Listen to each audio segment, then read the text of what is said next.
বিভাগীয় পণ্য বিনিয়োগযোগ্য মহাসচিব যারা প্রধান অতিথি, আমি শুধু বলবো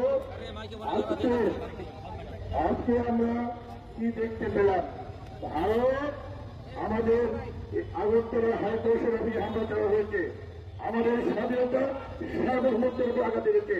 তাই আজকে এই দেশের প্রতিটি সেক্টর লোক আজকে সোচ্চার হয়েছে ভারতের বিরুদ্ধে।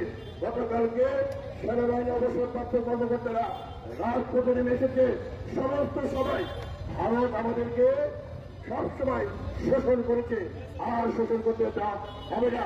আমাদেরকে সোচ্চার হতে হবে, আমাদের রাজপথে থাকতে হবে। ভারতের বিরুদ্ধে যে কোনো সংগ্রাম হোক, আমরা রাজপথে এসে সেটার মোকাবেলা করব। 1971 সালে আমরা মুক্তিযুদ্ধ স্বাধীন করেছি, বঙ্গের ভাষা আন্দোলন করেছি, আমরা তার সত্য 5ই আগস্ট প্রেসিডেন্ট শেখ হাসিনাকে মাত্র হাত দিয়ে এই দেশের ছাত্র জনতা, কৃষক, শ্রমিক, রিক্সাওয়ালা তাদেরকে বিতাড়িত করেছে। এই দেশ জাতি রক্ষিত ছেড়ে ভারতের হুমকি চুমকি আমরা কখনো ভয় পাই না। আমি শুধু বলবো, আজকে আপনারা ভারতীয় পণ্য বিদায় দিয়ে বর্জন করে দিয়ে আপনারা দেশীয় পণ্য কিনুন এবং সেটা অন্তর্গত। এটা আজকে প্রতিটি জায়গায় আমরা সেই জিনিসটা করতে পারি। এটা প্রতিবেশীর সাথে ভাব বিনিময়, রাজনৈতিক রাষ্ট্রের কৌশলগত একে অন্যের সহযোগিতা করা, একে অন্যের কাজে লাগা, একে অন্যকে সাহায্য সহযোগিতা করা, কিন্তু সেখানে একটি মাত্র কারণ, এই আওয়ামী লীগ কিন্তু আওয়ামী লীগ আর ভারত একটা সন্ত্রাসী, আওয়ামী লীগ সন্ত্রাসী সংগঠন, ভারত একটা সন্ত্রাসী রাষ্ট্র। এত প্রমাণ হয়েছে। এত বড় স্বৈরাচার, এত বড় খুনিকে যারা আশ্রয় প্রশ্রয় দিতে পারে, সেই রাষ্ট্রটা কি ভালো? সেই রাষ্ট্রটা প্রমাণিত হয়, সেই রাষ্ট্রটা একটি খুনিক রাষ্ট্রকে আন্তর্জাতিকভাবে প্রমাণিত হচ্ছে যে ওই রাষ্ট্রটা একটি সন্ত্রাসী রাষ্ট্র। তাই আমরা শুধু এখানে আমরা এই পোশাক আশাক বা কাপড় চুপড় করে আমরা তাদেরকে বর্জন করবো না, সমস্ত ক্ষেত্রে ভারতকে আমাদেরকে বর্জন করতে হবে। কারণ একদিকে স্বাধীনতা লিখেছেন, আমাদের সার্বভৌমত্ব লিখেছেন, আমাদের বর্ডারের কথা শুরু করে আমাদের অনেক মানুষকে আমাদের বিরোধীজনগরকে হত্যা করছেন, সমস্ত কিছু আন্তর্জাতিক রীতিনীতি লঙ্ঘন করছেন এই মোদী সরকার। তাই আমাদেরকে সমস্ত মধ্য দিয়ে সৌদাতের মোদী সরকারের ক্ষেত্রে অবস্থান নিতে হবে। বাংলাদেশ স্বাধীনতার ক্ষেত্রে অংশগ্রহণ করেছে, আমরা আমাদের রক্তের বিনষ্টিত এই স্বাধীনতার দিকে ভারতের হাতে দেব অসম্ভব। আমরা সেই ঐক্যবদ্ধ থেকে ভারত বাংলাদেশ থেকে জাতিকে আমরা গড়ে তুলি, স্বয়ং নির্ভরশীল জাতির আমাদের সৃষ্টি হোক, আমাদের দলের কারখানার জাহাজের সৃষ্টি হবে। আমরা আমাদের পণ্য আমরাই নেব এবং বিদেশি পণ্য অর্থাৎ ভারতের কোনো পণ্য আমরা গ্রহণ করবো না। আমরা সত্যিকার অর্থেই দেশীয় পণ্য কিনতে চাই। কারণ একটা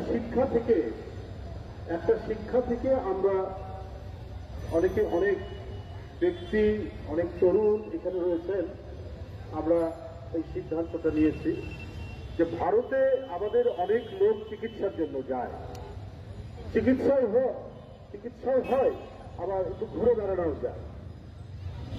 আমরা তো বাংলাদেশে এমন কিছু দেখিনি যে এখানে সংখ্যালঘুদের উপর আক্রমণ হচ্ছে, নিপীড়ন হচ্ছে, কিন্তু একটা ন্যারেটিভ, একটা ধারা ভারতের বিভিন্ন মিডিয়া আউটলেট থেকে এটা প্রচার করা হচ্ছে বাংলাদেশে নাকি সংখ্যালঘুদের উপর নিপীড়ন।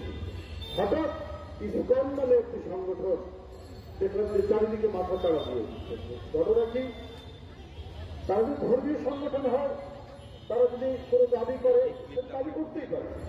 আমরা যখন গণতন্ত্রের পথে হাঁটছি তখন দাবি করতেই পারে, কিন্তু এইরকম হিংসাত্মক সংঘাতমূলক একটি পরিস্থিতি তৈরি করছে।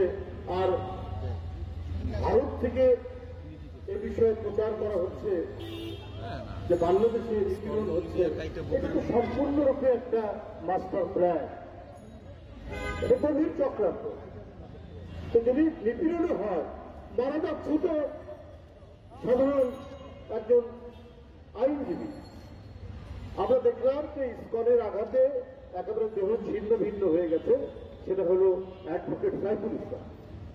তবে ভারতের মিডিয়া আউটলেটগুলো যে প্রচার করছে, যে অপতথ্য দিচ্ছে, যে অপপ্রচার করছে, এটা তো মিথ্যা।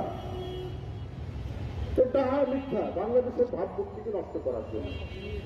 কারণ শেখ হাসিনা পালিয়ে যাওয়ার পর থেকেই তাদের মনে খুব কষ্ট, তারা খুব বেদনা বোধ করছে।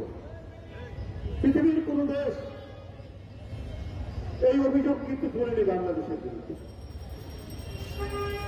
সে একমাত্র দেশ তারা এই অভিযোগ করছে। আজকে প্রযুক্তির সর্বোচ্চ ব্যবহারের কারণে পৃথিবীর সব দেশ মিলে আমরা তো একটা প্রযুক্তিগত একটা গ্রামে বাস করছি, সবাই সবার খবর আমরা রাখি। একটা গ্রামে যেমন প্রত্যেক বাড়ির প্রত্যেক হাড়ির খবর প্রত্যেকে রাখে, আজকে পৃথিবীর অনেকটা তাই। কেবলমাত্র ভারত থেকেই নিপীড়ন হচ্ছে, নির্যাতন হচ্ছে, ইত্যাদি ইত্যাদি কথাবার্তা বলা হচ্ছে। এটার মূল উদ্দেশ্যটাই হচ্ছে শেখ হাসিনার পতনের পর তারা কেন জানি একটু নিজেদেরকে সামাল দিতে পারছে। তারা গভীর অপপ্রচার এবং চক্রান্ত করেছে।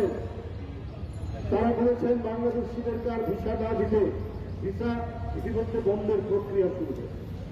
তাতে আমাদের কি ক্ষতি হয়েছে?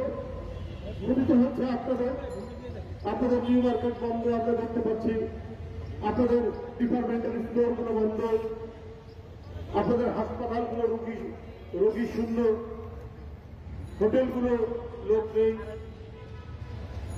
আর আমরা বরং একদিক থেকে ভালোই হয়েছে, আমাদের বৈদেশিক মুদ্রা আর বাইরে চলে যাচ্ছে না, বিলিয়ন বিলিয়ন ডলার টাকা পাচার হতো, সেই টাকা পাচার আর হচ্ছে না। এবং আমরা যে আদা, রসুন, পেঁয়াজ যেটা ভারত থেকে আমদানি করা হতো, এখন জনগণের মধ্যে ইম্পোর্ট সাবস্টিটিউট একটা উদ্যোম শুরু হবে মানুষের মধ্যে।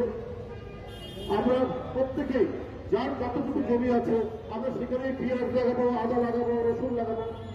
মানুষের মধ্যে উৎসাহ করেছে যে ভারত যদি আমাদেরকে পেঁয়াজ না দেয়, একসময় তো দিত না, তাতে ক্ষতি কি হয়েছিল? আমরা ওইভাবেই তো চলেছি। এখন আমরা আরো বেশি করে আমাদের সর্বত্র চট্টগ্রামে প্রচুর আদা হয়, নীলফামারীতে প্রচুর আদা হয়, রাজশাহীতে প্রচুর পেঁয়াজ হয়, পাবনাতে প্রচুর পেঁয়াজ হয়। আমাদের এই পেঁয়াজ উৎপাদন আরো বৃদ্ধি পাবে চারিদিকে। আর আরেকটা বড় উপকার হবে, ভারত নানা কায়দায় আমাদের দেশে ফেন্সিডিল এবং ইয়াবা পাঠাতো, এইটা আর আসবে। এই ভারত ভিসা বন্ধ করে এবং তারা বাণিজ্য বন্ধ করে বাংলাদেশের একটা বিরাট উপকার করবেন তারা। আসলে বন্ধুরা আমার, ওরা হচ্ছে অত্যন্ত হিংসা করার, অত্যন্ত সাম্প্রদায়িক। এবং বাংলাদেশ শান্তিতে থাক, বাংলাদেশের যে হিন্দু, মুসলমান, খ্রিস্টান, বৌদ্ধ সবাইকে ভ্রাতৃত্বের বন্ধনে অটুট সম্পর্ক বিদ্যমান, এটাকে ভেঙে ফেলার জন্য, বাংলাদেশের ভাবমূর্তিকে বিনষ্ট করার জন্য এইটা তাদের দীর্ঘদিনের প্রচেষ্টা। বহুদিন আগে থেকে তারা এই কাজগুলো করে গেছে। তো সুতরাং কখনো কখনো হয়তো প্রচারের দ্বারা সফল হওয়া যায়, কিন্তু সবসময় সফল হওয়া যায় না। ওরা আর এটা দিয়ে আর সফলতা দেখাতে পারছে না। কি দিল্লি কি কলকাতা অনেক চেষ্টা তারা করেছে। এটার কারণটাই আমি আগে বলেছি যে শেখ হাসিনার জন্য তাদের যে গণব্যথা, তারা যে ব্যথা বেদনায় ভুগছে। কারণ হাসিনা থাকলে তো তাদের লাভ, লুটের টাকা সব ভারতে ইনভেস্টেড। আপনার 7টি বিদ্যুৎ কেন্দ্র শেখ হাসিনা বিনা টেন্ডারে দিয়েছে। সেটা হয় শেখ পরিবারের লোক, ক্ষমতাসীন লোক, যাদের সাথে ভারতের অনেক ব্যবসায়ী আপনার সিন্ডিকেশন আছে। তো সুতরাং শেখ হাসিনা যেটা তাদেরকে দিয়েছে তারা তো ভুলতে পারছে না। কিন্তু এই দেওয়ার বিনিময়ে শেখ হাসিনা হয়তো ক্ষমতায় থেকেছে, কিন্তু আমার স্বাধীনতা তো নেই, আমার সার্বভৌমত্ব তো নেই। প্রতিদিন সীমান্ত আমাদের লক্ষ্য বাড়ে, আর প্রতিবাদ শেখ হাসিনা একদিনও একটা প্রতিবাদ করেনি। ভারত বাংলাদেশ সীমান্তে কাঁটাতারের উপর ঝুলেছে। এই একজন কিশোরীর ঝুলন্ত লাশ, এটা তো হচ্ছে ভারতীয় আগ্রাসনের নমুনা, এটা তো হচ্ছে ভারতের আধিপত্যবাদের নমুনা, এইটা হচ্ছে ভারত বাংলাদেশকে কব্জা করে রাখার একটা নমুনা। আজকে যখন দেখেছে তাদের সেই সাধক শেখ হাসিনা নেই, তাই আজকে চক্রান্তের পথ, মিথ্যা প্রচারের পথ, অপতথ্যের পথ অবলম্বন করেছে। তারা বলেছে চট্টগ্রামকে ভারতের অংশ হিসেবে দাবি করে। এটা তো আমার বাড়ির আন্দোলন।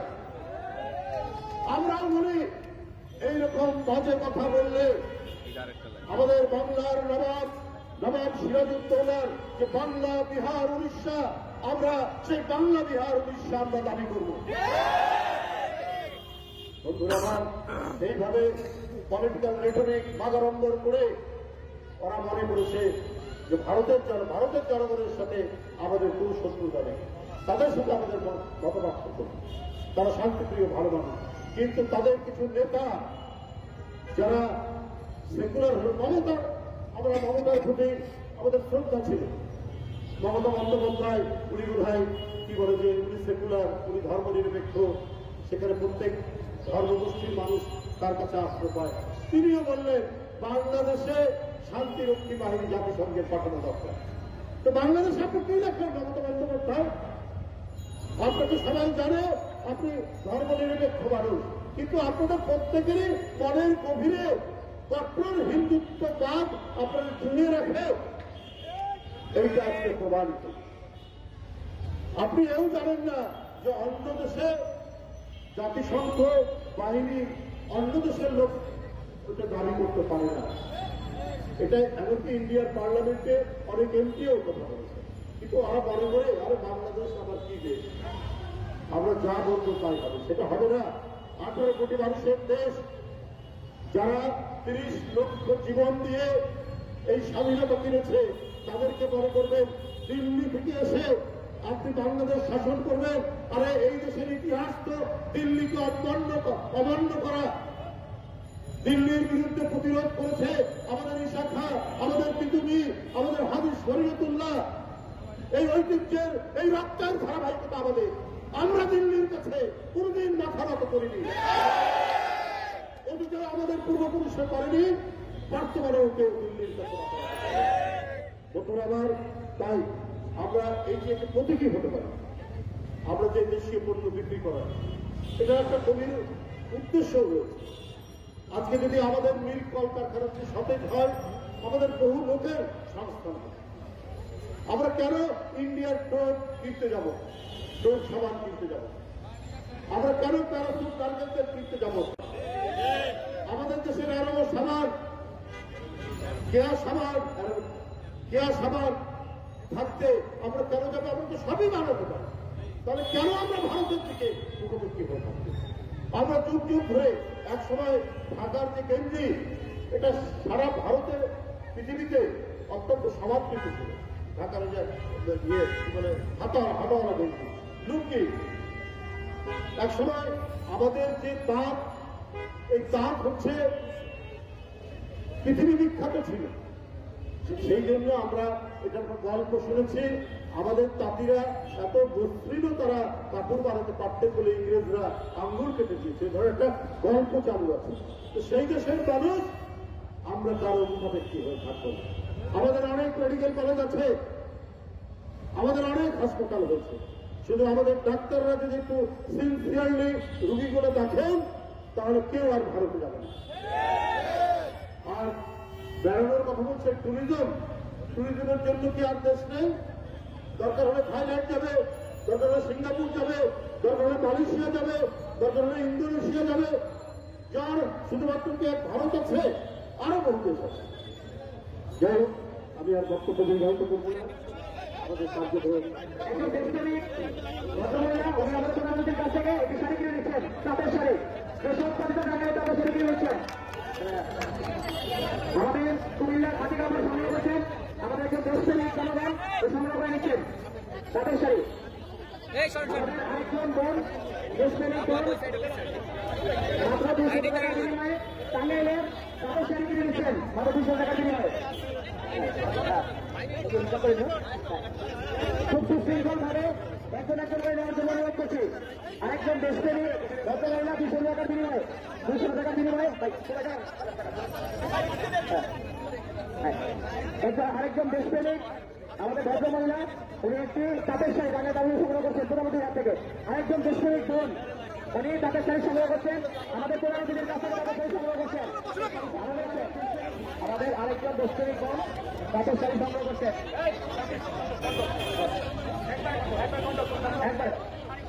আমাদের আরেকজন দেশপ্রেমিক আরেকজন দেশপ্রেমিক বোন 200 টাকার বিনিময়ে তাদের শাড়ি সংগ্রহ করছেন 200 টাকার বিনিময়ে তাদের শাড়ি বন্ধে আসতে দাও। আমাদের আরেকজন দেশপ্রেমিক বোন 200 টাকার বিনিময়ে তাদের শাড়ি সংগ্রহ করে নিচ্ছেন।